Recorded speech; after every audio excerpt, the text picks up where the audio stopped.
తెలుగు రాష్ట్రాల్లో ఋతుపవనాలు చురుగ్గా కదులుతున్నాయి. పలు చోట్ల విస్తారంగా వానలు పడుతున్నాయి. వెదర్ పై లేటెస్ట్ అప్డేట్స్ మా కరెస్పాండెంట్ శ్రీదేవిని అడిగి తెలుసుకుందాం. శ్రీదేవి, చెప్పండి, రెండు తెలుగు రాష్ట్రాల్లో ఋతుపవనాలు చురుగ్గా కదులుతున్నట్టు తెలుస్తోంది. అక్కడ ప్రస్తుతం పరిస్థితి ఎలా ఉంది? వాతావరణ శాఖ అధికారులు ఏం చెప్తున్నారు? ఇంకా ఎన్ని రోజులు వర్షం ఉండొచ్చు? అలాగే రాగల 24 గంటల్లో భారీ నుంచి అతి భారీ వర్షాలు పడే అవకాశం ఉందని కూడా చెప్తున్నారు. అప్డేట్స్ ఏంటి?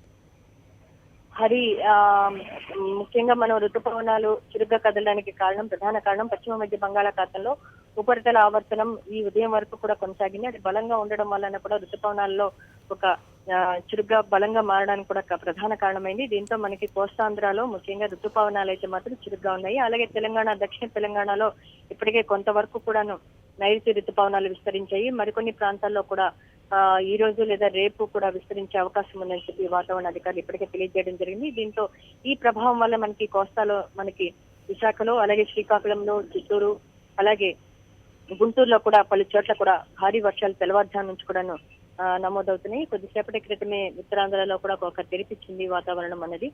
సో అయినప్పటికీ కూడాను ఒక మబ్బులతో కూడినటువంటి వాతావరణం విశాఖలో కూడా నెలకొని ఉంది. ఇది కూల్ గా మారింది ఒకసారిగా వాతావరణం కూడా. అలాగే అటు హైదరాబాద్ లో కూడా భారీ వర్షం కురుస్తున్నట్టుగా కూడా సమాచారం అందుతుంది. ఈ పరిస్థితుల్లో మనం చూసుకుంటే ఋతుపవనాలు అనేది బలంగా ఉన్నాయి. ఉపరితల ఆవర్తనంతో తోడు ఒక అల్పపీడన ద్రోణి కూడా నిన్నటి వరకు కూడా కొనసాగింది. ఈ రెండింటి ప్రభావం వల్ల కూడా ఋతుపవనాలు చురుగ్గా మారడానికి అవకాశం ఉందని చెప్పి వాతావరణ అధికారులు చెప్తున్నారు. హరి, శ్రీదేవి, అయితే వర్షాలు మొదలయ్యే కంటే ముందే ప్రభుత్వ అధికారులు చేపట్టాల్సిన చర్యలు చాలా ఉంటాయి. రోడ్లు సరిచేయటం కానీ, అలాగే డ్రైనేజ్ వ్యవస్థని సక్రమంగా పెట్టడం కానీ, అలాగే లోతట్టు ప్రాంతాలు జలమయం అయ్యాయని చెప్తున్నారు. ప్రభుత్వ చర్యలు ఏ విధంగా ఉన్నాయి? అధికారులు అప్రమత్తం అయ్యారా? స్కూల్ పిల్లల పరిస్థితి ఏంటి? టోటల్గా పరిస్థితి ఏంటి?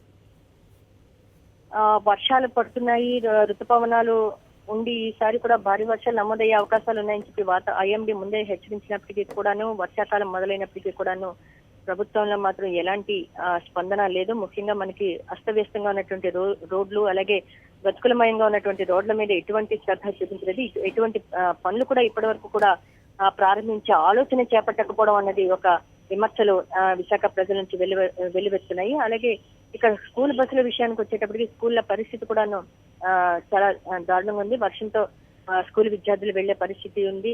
అలాగే రోడ్లు కూడా చాలా దారుణంగా ఉన్నటువంటి పరిస్థితి ఉంది. ఎటువంటి చర్యలు చేపట్టలేదు. అలాగే లోతట్టు ప్రాంతాల్లో కూడాను డ్రైనేజీ వ్యవస్థని కూడాను సరైనటువంటి, అంటే డ్రైనేజీ వ్యవస్థ ఏ విధంగా ఉందా అన్నది కూడాను జీవీఎంసీ అధికారులు ఆ దిశగా పర్యవేక్షించినటువంటి కార్యక్రమాలు ఏవి కూడా విశాఖలో చోటు చేసుకోలేదు. గత కొద్ది రోజులుగా కూడా ఇదే పరిస్థితి మనకి విశాఖలో ఉంది.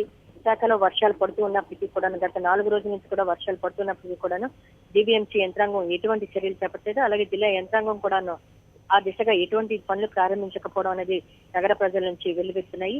ఈ వర్షాలు అనేది మున్ముందు కూడా మరింత ఎక్కువగా అయ్యే అవకాశాలు ఉన్నాయని కూడా వాతావరణ అధికారులు చెప్తున్నారు. మరి ఈ పరిస్థితుల్లో జిల్లా యంత్రాంగం సమీక్షలు నిర్వహించి ఎప్పటికైనా పనులు ప్రారంభించాలని కూడా సర్వత్రా కూడా అభిప్రాయాలు వెల్లువెత్తున్నాయి. Hari, okay Sridevi, thanks for the inputs.